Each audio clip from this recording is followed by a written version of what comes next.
इस वीडियो में हम देखेंगे कि उन सरल कार्बनिक अणुओं की ऑर्गेनिक मॉलिक्यूल्स की डॉट संरचना कैसे बनाते हैं जिनमें एकल आबंध यानी सिंगल बॉन्ड्स होते हैं।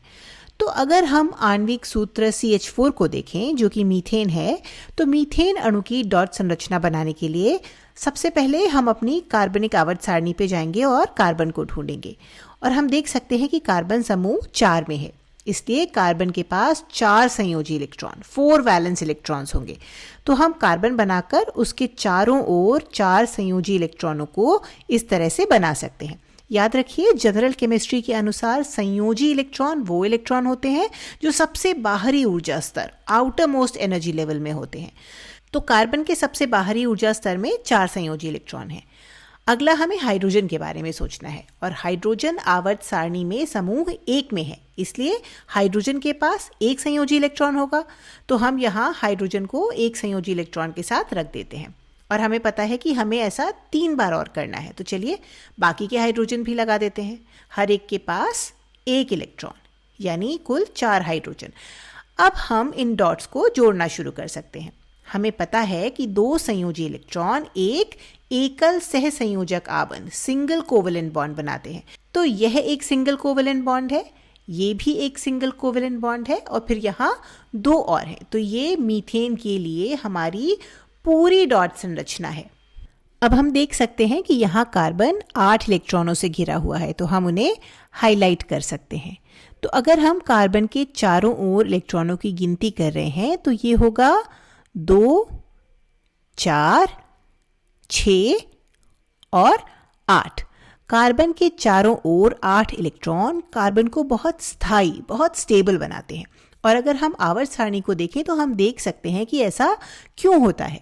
अगर हम दूसरे आवर्त सेकेंड पीरियड को देखें तो कार्बन के पास अपने खुद के 1, 2, 3 और 4 इलेक्ट्रॉन थे और 8 इलेक्ट्रॉनों तक पहुंचने के लिए हम आगे बढ़ेंगे 5, 6, 7, 8 नियॉन तक।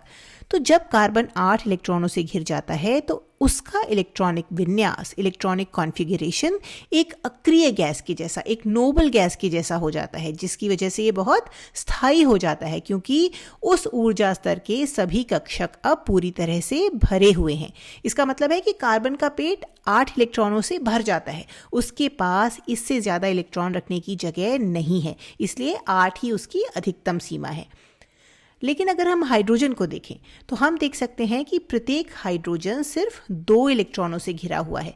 ऐसा क्यों?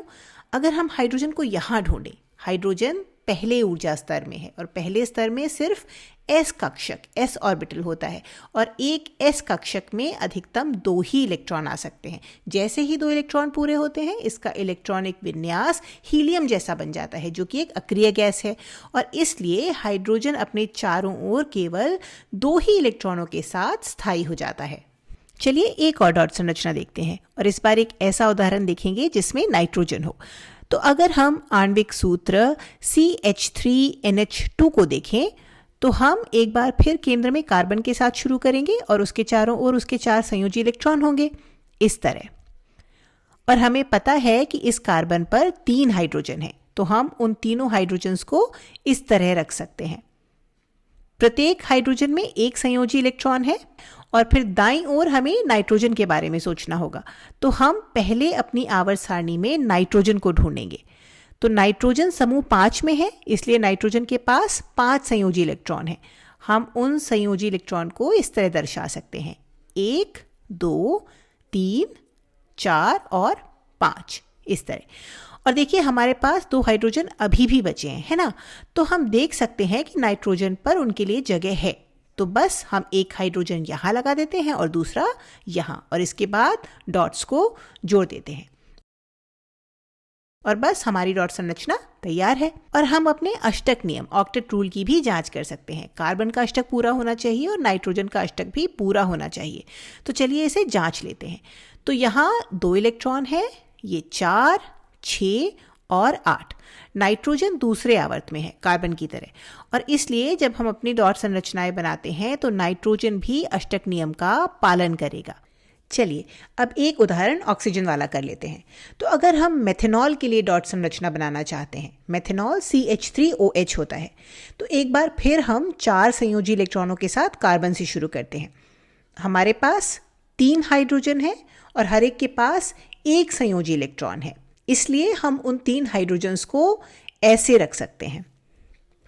अगला हमारे पास ऑक्सीजन है, तो हमें अपनी कार्बनिक आवर्त सारणी में ऑक्सीजन को ढूंढना होगा और हम देख सकते हैं कि ऑक्सीजन ठीक यहाँ समूह 6 में है, तो ऑक्सीजन के चारों ओर 6 संयोजी इलेक्ट्रॉन होंगे। तो हम ऑक्सीजन को ऐसे बना सकते हैं और हम इसके 6 संयोजी इलेक्ट्रॉनों को इस प्रकार रख सकते हैं, 1, 2, 3, 4, 5 और 6 ऐसे। और इसके बाद हम हाइड्रोजन जोड़ेंगे और अब हमारे पास सिर्फ एक हाइड्रोजन बचा है ना। और हमें पता है कि हाइड्रोजन के पास एक इलेक्ट्रॉन है, तो साफ दिखाई दे रहा है कि यहाँ पर इसके लिए जगह है। एक बार फिर से चलिए डॉट्स को जोड़ देते हैं और फिर इस अणु के सभी एकल सहसंयोजक आबंध को, सभी सिंगल कोवेलेंट बॉन्ड्स को देखते हैं। तो ये एक आबंध है, ये दूसरा आबंध है, ये तीसरा, और फिर हम देख सकते हैं कि कार्बन ऑक्सीजन से जुड़ा हुआ है और ऑक्सीजन इस हाइड्रोजन से भी जुड़ा हुआ है। फिर से हम अपने अष्टक नियम की जांच कर सकते हैं। कार्बन के चारों ओर 8 इलेक्ट्रॉन है और ऑक्सीजन के भी, तो यहाँ 2 हुए, ये 4, ये 6 और फिर ये 8।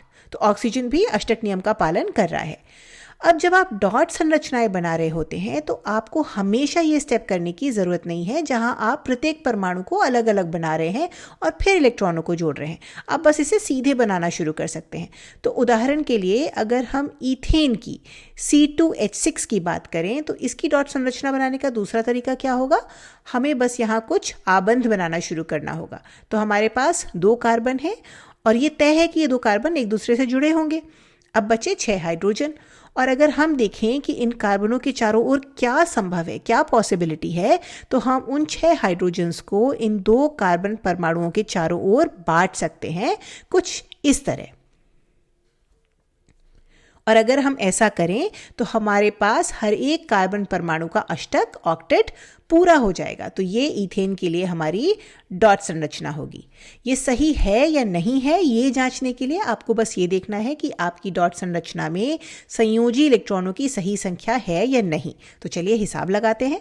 एक कार्बन में 4 संयोजी इलेक्ट्रॉन होते हैं और हमारे पास 2 कार्बन है, तो इन दोनों कार्बन से हमें मिलेंगे कुल 8 संयोजी इलेक्ट्रॉन। हर हाइड्रोजन में एक संयोजी इलेक्ट्रॉन है और हमारे पास 6 हाइड्रोजन है, तो हाइड्रोजन से हमें मिले 6 इलेक्ट्रॉन, तो 8 और 6 कुल मिलाकर हमारे पास 14 संयोजी इलेक्ट्रॉन होने चाहिए। तो अब चलिए अपनी डॉट संरचना को देखते हैं और गिनते हैं कि क्या वाकई 14 इलेक्ट्रॉन हैं। हमें 14 चाहिए, तो चलिए गिनते हैं। तो यहाँ 2 होंगे, ये 4, 6, 8, 10, 12 और 14। तो हमारी डॉट संरचना में संयोजी इलेक्ट्रॉनों की बिल्कुल सही संख्या दिखाई गई है। हमारे कार्बनों का अष्टक भी पूरा है और इसलिए ये ईथेन के लिए एकदम सही डॉट संरचना है।